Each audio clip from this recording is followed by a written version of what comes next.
আজকে কিন্তু ছোট একটা জাতীয় ইলিশ মাছ লইয়ে পড়ছি আপনাদের সামনে। প্রিয় আপুরা ভাইয়েরা, এই ইলিশ মাছটা দিয়ে যে কি করম হ্যাঁ কিন্তু এখন আপনাকে ওদারে কমু না, আপনারা কিন্তু দেখতে থাকেন। আসসালামু আলাইকুম, বিসমিল্লাহির রহমানির রহিম। আশা করি আমার এই ভিডিওটা যে যেখান থেকেই দেখতেছেন আল্লাহর রহমতে ভালোই আছেন, আর আলহামদুলিল্লাহ আমিও ভালো আছি। তা আজকে কিন্তু এই দেখেন এইটারে এত এত টুকরো টুকরো টুকরো টুকরো টুকরো টুকরো করতেছি, একাল ফেতরা ফেতরা ফেতরা ফেতরা বানাই গেলাইতেছি আপুরা ভাইয়েরা। এইটা দিয়া কিন্তু আজকে মুই আচার বানামু, এই ইলিশ মাছের আচার। অনেক দিন ধরে ভাত পানি কিচ্ছু খাইতেরি না, মুখে রুচি নেই, জ্বর কাশি ঠান্ডা এককালে লাগিয়েই আছে এ মরতে যায় না।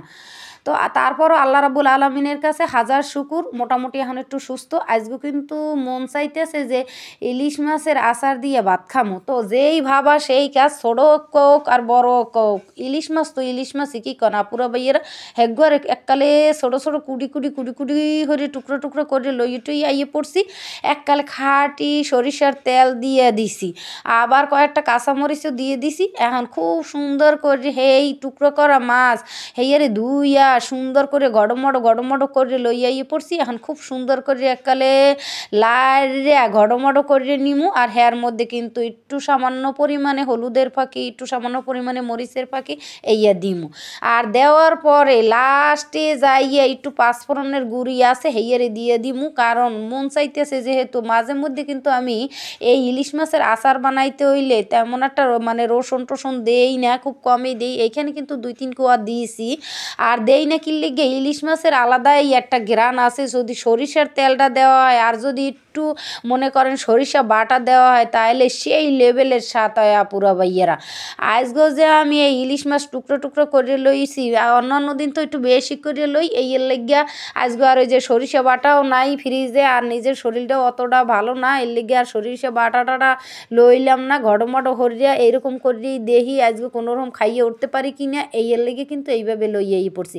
আর মনে মনে ভাবতেছি আপনাগুলোকে কিন্তু একটু কথা কার্য কইয়া আমো, এই এর লেগে আইয়া পড়ছি, কারণ কোনো সময়ই থাকে না, এত কাজ এত কাজ এত কাজ। এই কাজের যদি কোনো মাইনে দিত আপুরা ভাইয়েরা, হলে ঘরে বইয়ে বইয়েই মনে হয় 50,000 টাকা ইনকাম করতে পারতাম। যে কাম করি এর যদি পারিশ্রমিক পাইতাম। কি করি আমার মতো কিন্তু অনেক আপুরা ভাইয়েরা আছে যে সকালবেলা উঠলেই নামাজটা পড়ে কোরআন তেলাওয়াতটা করার পরেই মনে করেন মাজায় কাপড় বান্ধা লাগিয়ে পড়া লাগে কি, মাইয়ে পোলা উঠছে, মাইয়ে পোলারে মানে নাস্তা দাও রে, মাইয়ে পোলারে স্কুলে লইয়া যাও রে, মাইয়ে পোলারে কোচিনে লইয়া যাও রে, মাইয়ে পোলারে স্কুল থেকে লইয়াও রে, মাদ্রাসায় লইয়া যাও রে, হাগো পড়া রেডি করো রে, মানে এরকম হাজারো হাজারো হাজারো হাজারো কাজ। তো তারপর যদি থাকে এক্সট্রা কোনো কাজ আপুরা বাইয়েরা, তাহলে তো এককালে কথাই নাই, হ্যাঁ আর কমু না। এই নে থামলাম, স্টপ করলাম, দাড়ি দিলাম, কমা দিলাম। কি লিগে জানেন, দাড়ি কমা যদি না দেই তাহলে একাল কইতেই থাকবো, আপনারা বিরক্ত হয়ে যাবেন। তবে আমার মতো এইরকম কিন্তু সব আপুরা ভাইয়েরাই করেন। ভাইয়েরা যে কম কম করেন তা কিন্তু না, হেরাও কিন্তু সকাল হইলে ডিউটিতে যায়, তারপর সেখান থেকে অনেক পরিশ্রম করিয়ে টরিয়ে বাসায় ফেরে মজা টজা লইয়ে মাইয়ে পোলার লাগে এইরকম কিন্তু। আল্লাহ হাফেজ।